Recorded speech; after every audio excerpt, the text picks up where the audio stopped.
अच्छा, तो आज हमारे पास एक बड़ा ही अनोखा सा स्रोत है यार। हाँ। क्या है?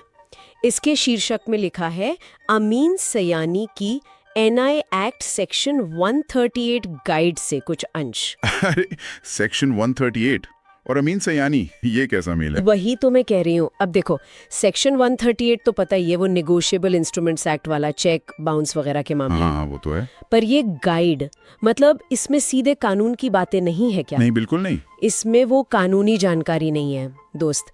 ये तो एक तरह की हिदायत है, समझो एक फरमाइश है कि अगर इस सेक्शन पर कोई चर्चा करनी हो तो वो कैसे करनी चाहिए। ये कानून नहीं सिखा रहा, ये सिखा रहा है कि कानून को कैसे समझाना है। अरे वाह, ये तो बहुत ही अलग बात है। मतलब ये कम्युनिकेशन पर फोकस कर रहा है, लीगल एडवाइस पर नहीं। हाँ बिल्कुल। तो क्या बताया इसमें, कैसे करनी है बात? हाँ देखो, इसमें साफ साफ लिखा है कि भाई चर्चा करनी है दिल्ली वाली आम बोलचाल की हिंदी में।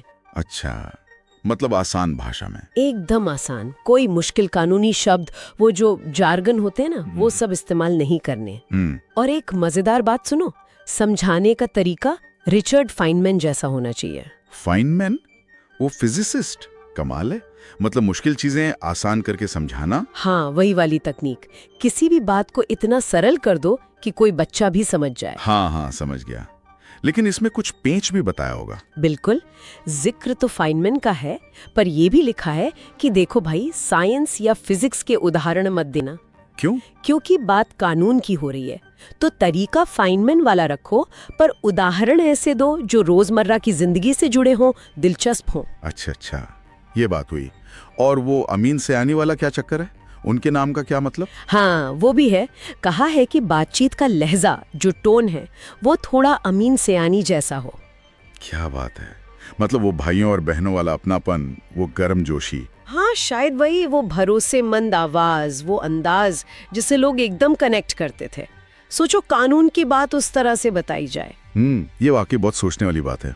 मतलब ये स्रोत असल में इस बात पर रोशनी डाल रहा है कि लोग, या कम से कम जिसने ये लिखा है, वो कानूनी जानकारी को कैसे चाहता है। हाँ, सरल तरीके से, अपनी भाषा में, बिना डरावने शब्दों के, और शायद एक जाने पहचाने, मतलब इमोशनली कंफर्टेबल अंदाज में। सही कहा। ये सिर्फ जानकारी लेना नहीं है, ये उस जानकारी को शायद महसूस करने की बात है। कानूनी भाषा कई बार इतनी सूखी और मुश्किल लगती है ना, बिल्कुल, कि लोग शायद उसमें एक इंसानी टच ढूंढ रहे हैं। सही बात है। और यहाँ सबसे दिलचस्प सवाल ये उठता है कि ये जरूरत महसूस ही क्यों हो रही है? क्या मतलब हमारा जो लीगल सिस्टम है या उसकी भाषा है, वो आम आदमी से इतनी दूर हो गई है कि उसे फिनमैन या अमीन सयानी जैसे कह लो ट्रांसलेटर्स की जरूरत पड़ रही है? ये अपने आप में एक बड़ा सवाल है यार। हाँ बिल्कुल, हम अक्सर सिर्फ इस पे ध्यान देते हैं कि जानकारी है या नहीं, पर वो लोगों तक पहुंच कैसे रही है, और पहुंच भी रही है नहीं? हाँ, पहुंच भी रही है या नहीं, और किस रूप में पहुंच रही है जिसे वो समझ सकें, अपना सकें, ये शायद ज्यादा जरूरी हो गया है। बिल्कुल। और ये फाइनमैन वाली बात भी, मुझे लग रहा है कि क्या ये वाकई कानून जैसी चीज पर लागू हो सकती है? हाँ, ये भी एक पॉइंट है। मतलब फाइनमैन तो विज्ञान के जटिलता को उसकी एकदम बेसिक मूल भावना से जोड़कर सरल बनाते थे, पर कानून में तो एक एक शब्द का, कॉमा का भी मतलब होता है। सही कहा। क्या उसे इतना सरल किया जा सकता है कि उसका मतलब ही ना बदल जाए? यही तो सबसे बड़ी चुनौती है।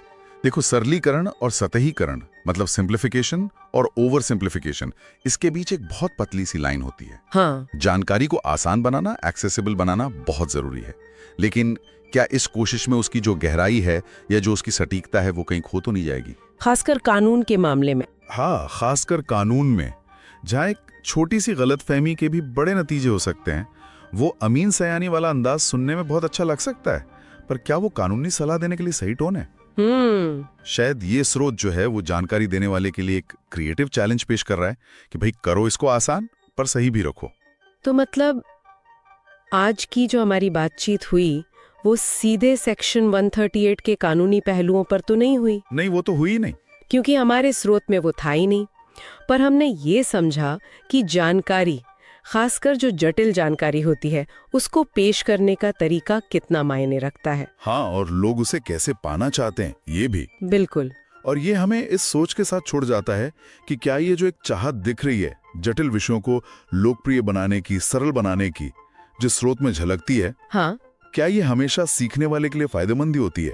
क्या फाइनमैन की तकनीक या अमीन सयानी का अंदाज हर विषय पर, हर टॉपिक पर काम कर सकता है? या फिर कुछ विषयों की जो जटिलता है हाँ।